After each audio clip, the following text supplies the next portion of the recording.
Yes, sir. Yes, sir. Okay, thank you. So, in the previous class, we were discussing the amplitude stabilization. Okay, we were discussing the amplitude stabilization. That is, okay, we want our oscillator to generate an output waveform, okay, which is not too large, or we want to we want our we want our oscillator circuit, to generate an output which is in the acceptable range. Okay, right? So what may happen due to what may happen if the amplitude is not stable? Okay, what may happen is the output waveform may continuously increase its amplitude, okay, and reach saturation, right? So that is what happens for the case of overdamped condition of oscillation, right? So how can we avoid this? See, it is like this. Something is exceeding out of control. Okay. How to avoid that? Somehow, if you can reduce its value, say some value is continuously increasing out of control. Okay. That happens for oscillator under overdamped condition, right? Okay. Then we say that the amplitude is not stable, right? So how can you bring it under control? Whatever value is increasing, okay, if you can develop an automatic circuit so that when the value increases, there happens, okay, a control mechanism which will immediately reduce the value, okay, then the stable output can be achieved. Okay, in this case, a stable amplitude can be achieved. Isn't it? Something is increasing out of control, right? If you can reduce it simultaneously, it will come in control. Okay, simple, right? So that is what we will be doing here. And this is the control circuit, right? This is the control circuit that we will be employing in the RC phase shift oscillator. Okay, right? So this one, same. This, as I told you in the previous class, you can consider it as a simple amplifier block with large gain. Okay, right? So what we are doing here is, okay, now output, if you see this particular loop, okay, if you see this particular loop, V naught, okay, V naught will be equal to voltage drop across R4 plus voltage drop across R3 plus this one. Okay, right? So if V naught increases, what will happen to the voltage drop across R4? Will it increase or reduce? Yes. If V naught increases, what will happen to the voltage drop across R4? Will it increase or reduce? I told you, yes, it increases. As I told you, V naught here, if you see V naught is from this point to ground. If you take this path, okay, you can say V naught means applying KVL. Applying KVL, what we will actually get is V naught is voltage drop across R4 plus voltage drop across R3 plus whatever we have here until we reach ground. Okay. So V naught is this voltage plus this voltage, so on. Now, so if V naught increases, obviously voltage drop across R4 increases. Also, voltage drop across R3 will try to increase. Okay. Now, if the voltage drop across R3 increases, what happens is the diodes D1, D2, okay, the diodes will turn on. Okay, the diodes will turn on. So when the diodes turn on, what happens? Whatever the current that is coming here, some part of the current will be bypassed, okay, will pass through the diodes. So as a result, the net current flowing through R3 will reduce. Okay, right? The previous class we discussed voltage is current into resistance, Ohm's law. Okay, so when the net current through R3 reduces, the voltage drop across R3 reduces. Okay, right? And I told you V naught is voltage drop across R3 plus voltage drop across R4 plus, okay, we discussed V naught is voltage drop across R4 plus voltage drop across R3 plus voltage drop across this R1 and so on. Okay, right? So if voltage drop across R3 reduces, that will pull down the V naught, okay, and through this mechanism we can achieve stable amplitude, okay, or stable output voltage, right? Okay, fine. Then why do we have another sets of diode? Why do we have another sets of diode here? Because, okay, see, usually a sinusoidal signal, which is the output of the oscillator. What oscillator generates? Sinusoidal oscillator generates sinusoidal output. Okay, so the sinusoidal output, right, has positive half cycle, negative half cycle. Okay, here one set of diodes conduct for positive half cycle, another set of diodes they conduct for negative half cycle. Okay, that is the reason we have two sets of the diodes. Okay, right? So that both the positive half cycle and negative half cycle are stabilized. Clear? Students, is it clear? Yes, sir. Yes, sir. Okay, okay, thank you very much. This is somewhat, okay, logically, I have given more explanation. So to better understand, can anybody explain again so that it's like a discussion? Okay, you told you have understood, very good. One of you please explain so that everybody will understand. Whatever I have explained, can one of you please explain?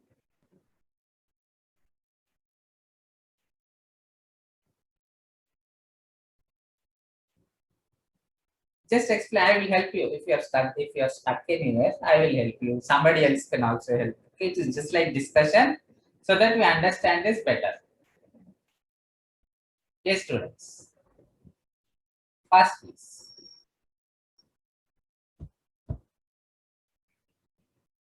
Students, this is common, isn't it? In any lecture, we discuss. Okay, that's why I say today we will discuss. It is not continuous hammering on one side. Okay. Yeah, please, fast, please. One of you start. I will help you. I will not leave you to trouble. Okay, I will help you. Start. Why silence? Fast, please.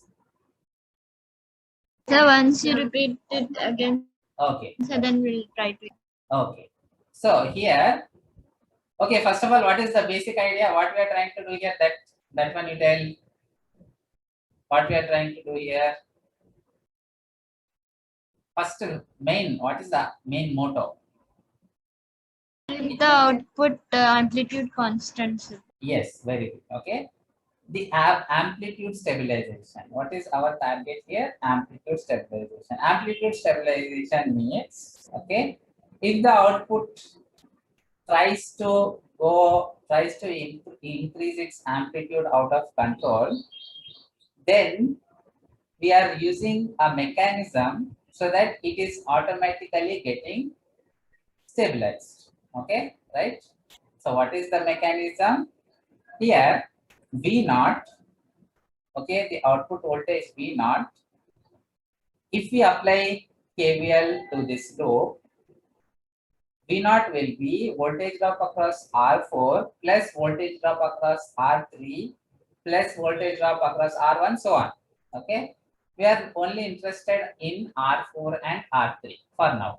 Okay, so if V naught increases, voltage drop across R4 increases, voltage drop across R3 also increases, right? Voltage drop across all R3 tries to increase, isn't it? V naught is voltage drop across R4 plus voltage drop across R3 plus so on. So if V naught increases due to problems in amplitude, that is say overdamped case, if V naught increases, the voltage across R3 tries to increase, right? Then what happens if that voltage increases, the diodes D1, D2 will turn on. When the diodes D1, D2 will turn on, right? Whatever the current I2 that is entering, the diodes will take a portion of that current. Okay. So net current through R3 will reduce. Net current through R3 will reduce. So if current is reducing, voltage is current into resistance. So voltage across R3 reduces.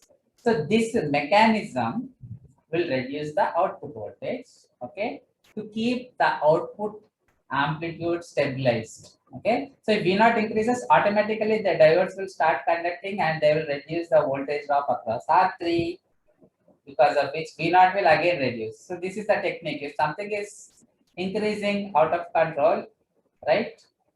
Logically, if you reduce it, you construct a logical block, so that it automatically reduce, then it is stabilized, isn't it? So that is what the technique we are using. Why we are having 4 diodes, D1, D2 for okay 1 cycle. We have discussed that the sinusoidal output has positive half cycle, negative half cycle. Positive half cycle for one set of diode, negative half cycle for the other sets of diode. Okay, right? Is it clear now? Yes, students. Sir, one single doubt. Yeah, ask.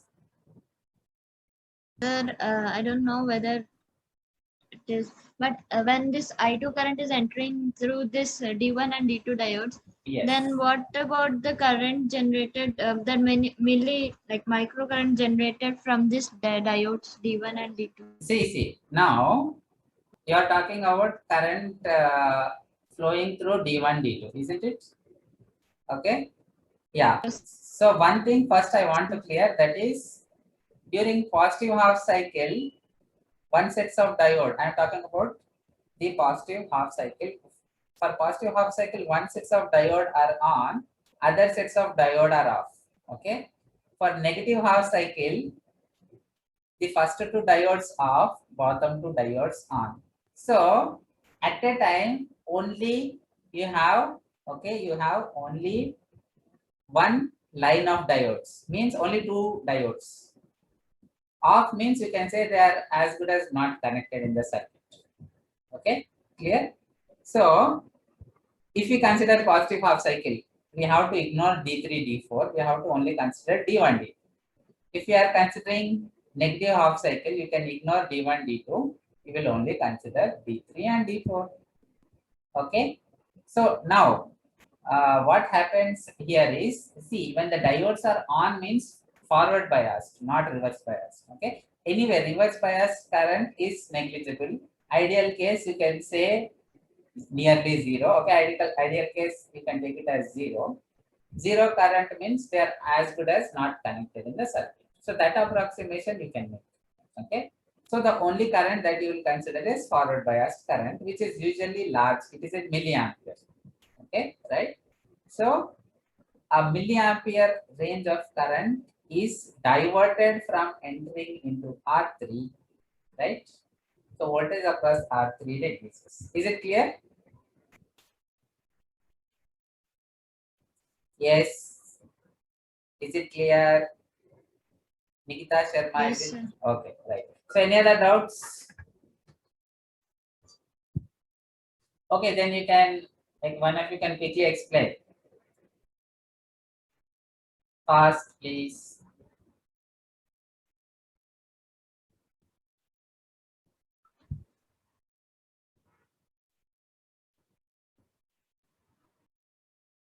Okay, you're afraid to explain. Anyway, is it clear, right? Everything is clear? I was thinking I'll that, try to explain. yeah, fast, yes. So, Hmm. to this, we are using the circuit to make the amplitude constant for stabilization of amplitude, sir. Correct. So whenever due to this overdamped condition, the output voltage is increased. Generally, this output voltage is the voltage drop of at R3 plus R4. Plus So so on. whenever Plus so on. this Other. volt See, yes plus now, 1. So now, whenever the voltage drop at output increases, the voltage drop at this R4, R3 also increases. So whenever the voltage drop at this R3 increases, the diode D1 and D2 are turned on. But, yeah, so the current flowing, that is I2 which is flowing, the half that is diverted into in the direction of this diode D1 and D2. So for the positive half cycle of the sinusoidal wave, this D1 and D2 are powered by us, and that is in on condition, and this D3 and D4 are in off conditions. So this current that I2 which is flowing, it partially gets diverted into the direction of D1 and D2, and it obstructs the current to flow in the resistor R3. So as the current okay. decreases Just, at yeah. the R3, the One voltage minute, also 1 minute, decreases. 1 minute. Okay, mostly correct. So here actually when current flows through D1, D2, you should say diverted. Okay, the current flowing.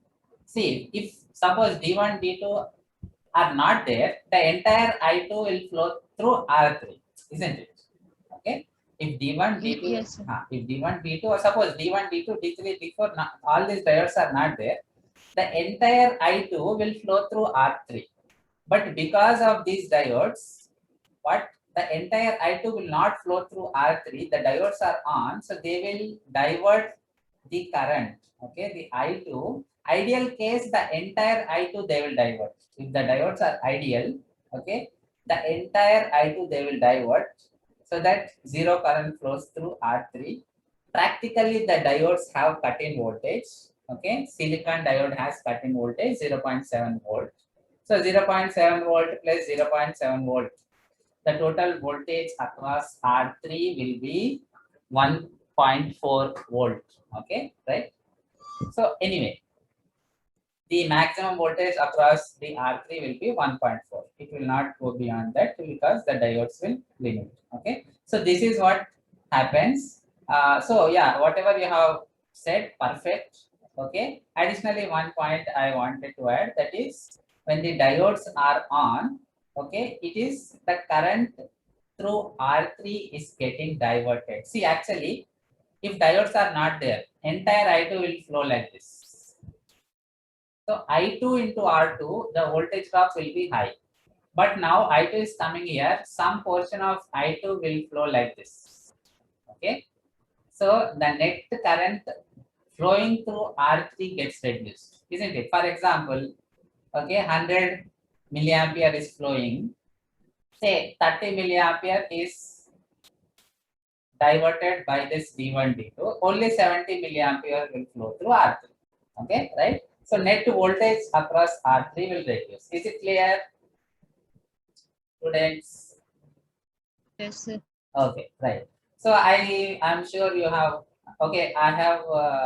Okay, at the last I have interrupted you. That part alone you continue. Yes, sir. Yeah.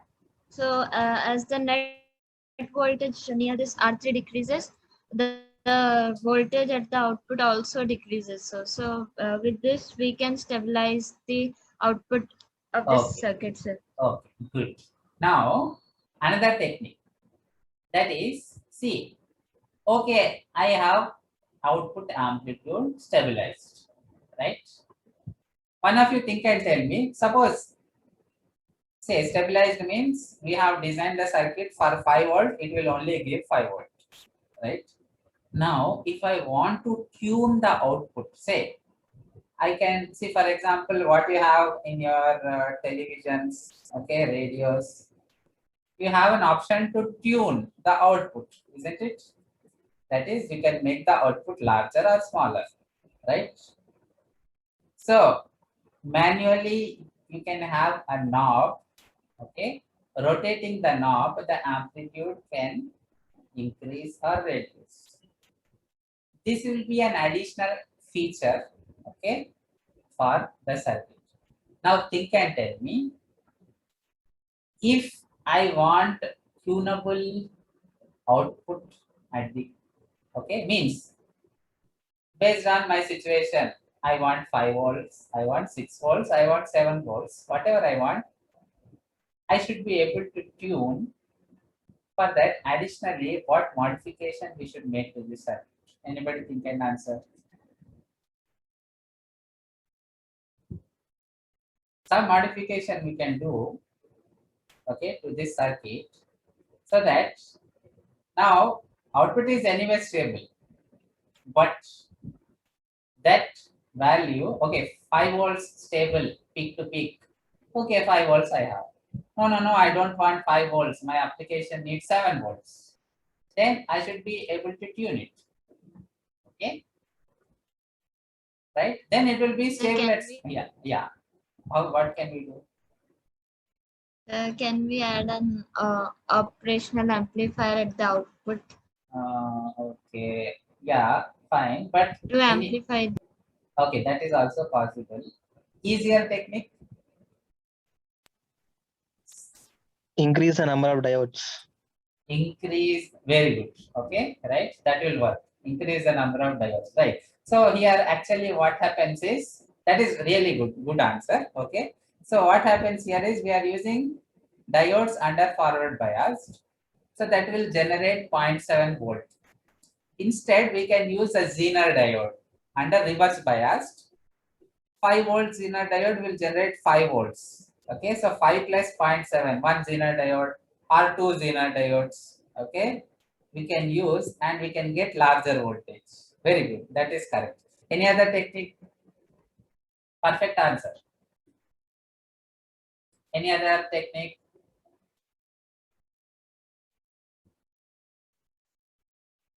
Okay, again, see, this is again I will give you one explanation.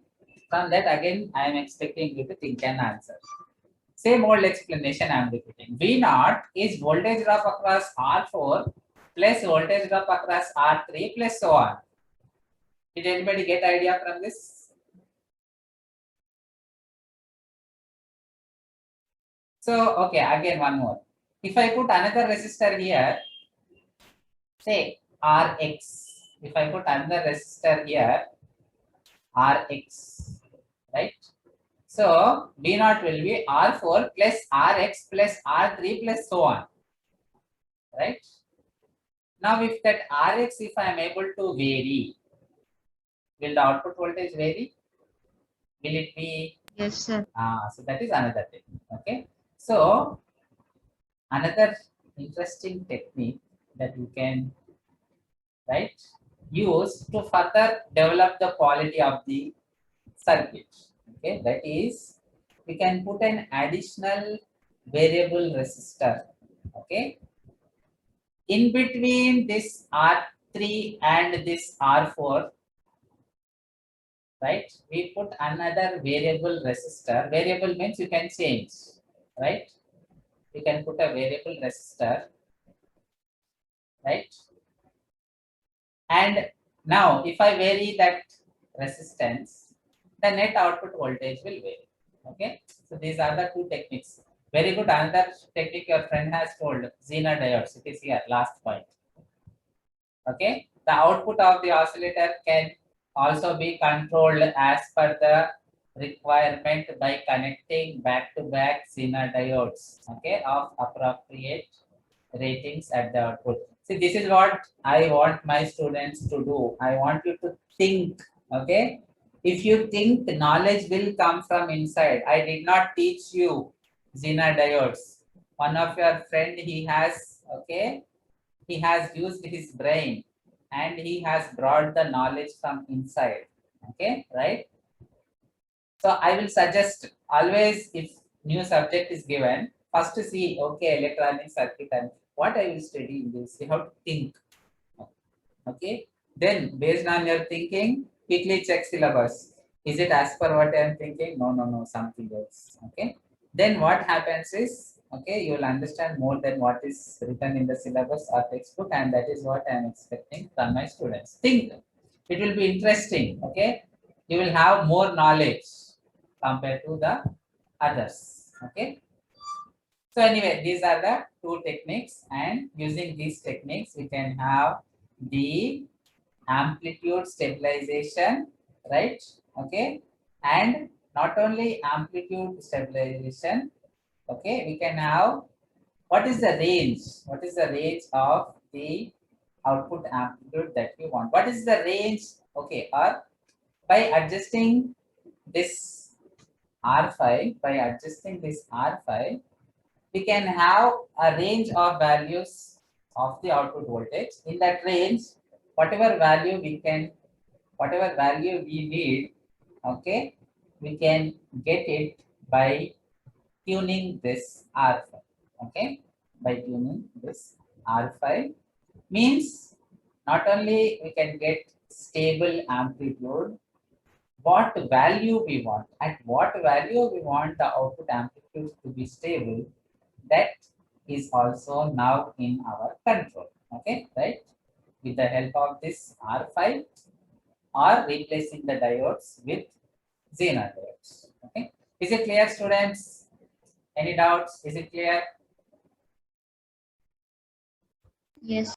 Okay, so amplitude stabilization we have discussed. Next we will discuss is frequency stabilization. Okay, amplitude stabilization we discussed.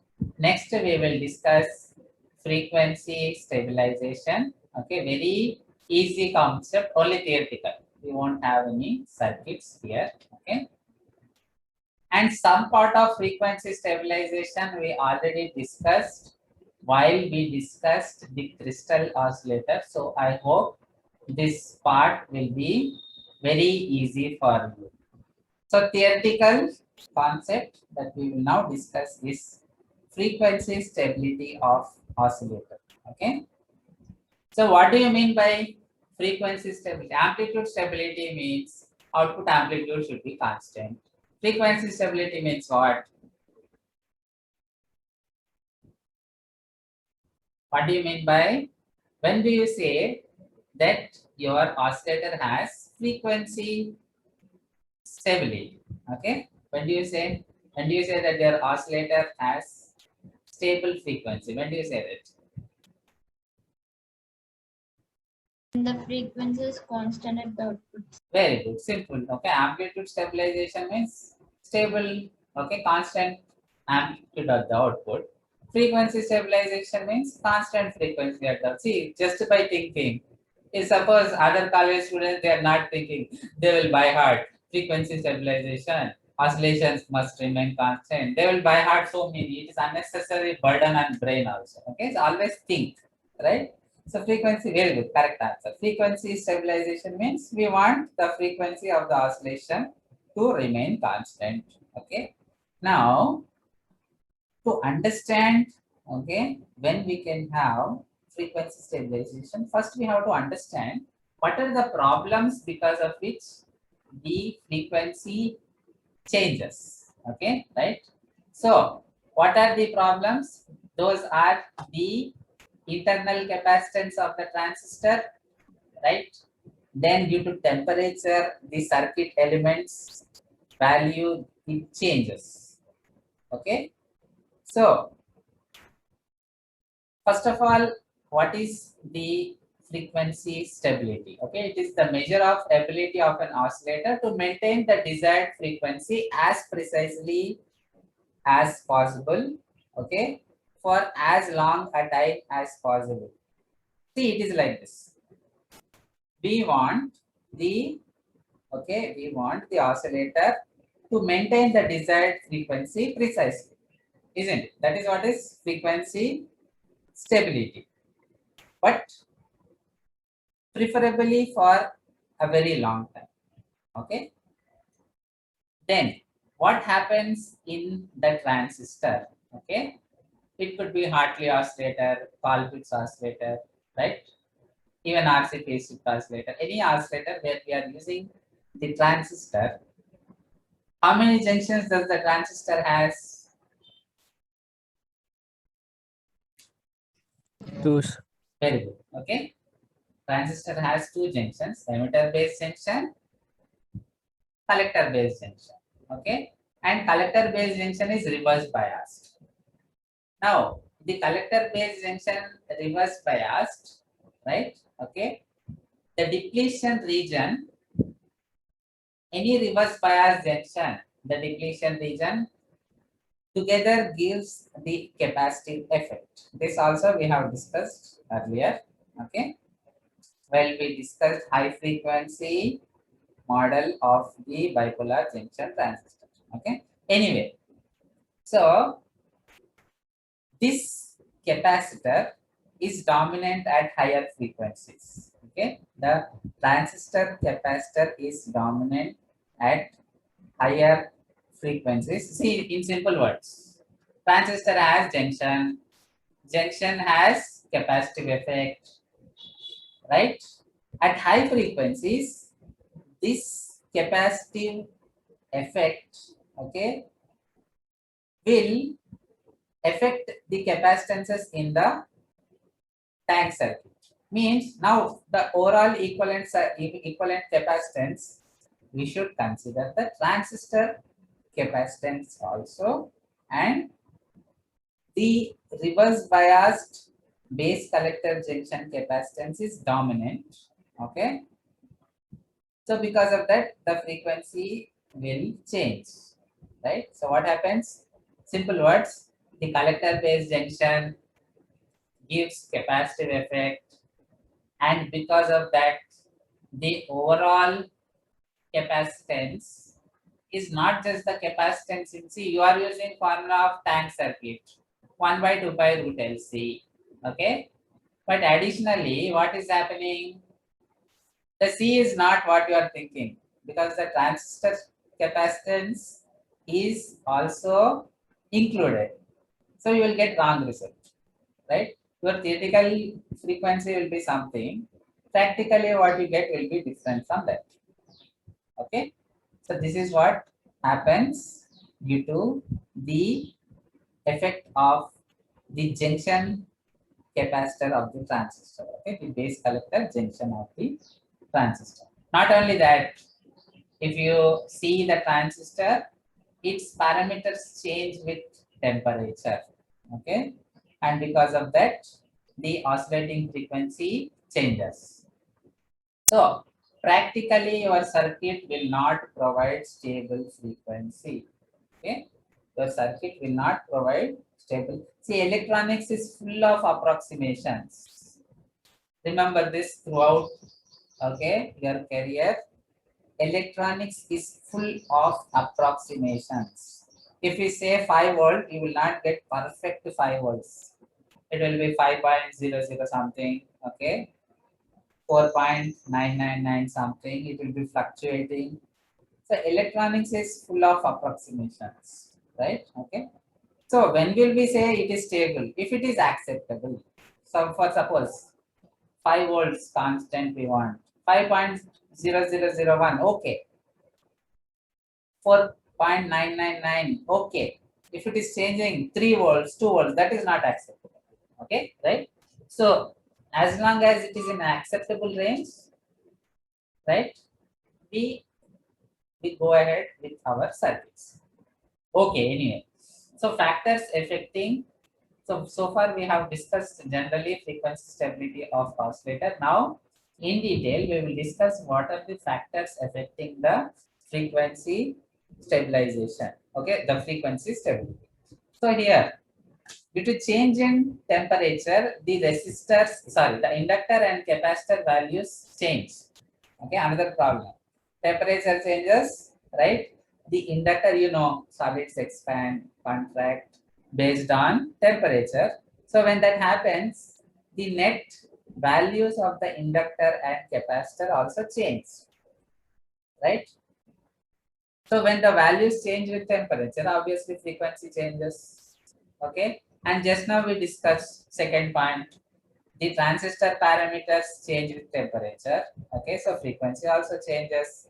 Another thing, power supply. I told you power supply.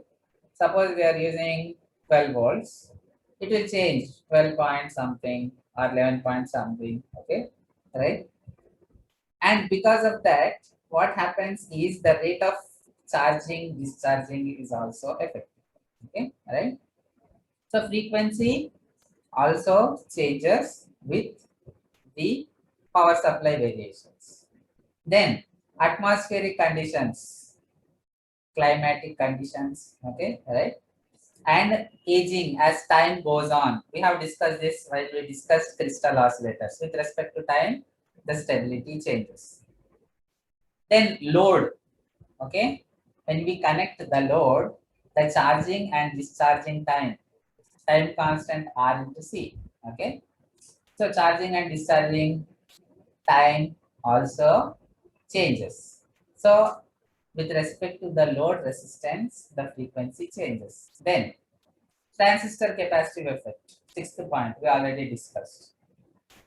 Variation of the frequency with temperature is given by delta omega by omega r divided by delta t by tr, where omega r is desired frequency, okay, delta r is change in frequency, tr is the operating temperature, delta t is change in temperature. See, simple. With respect to temperature, it is changing. So the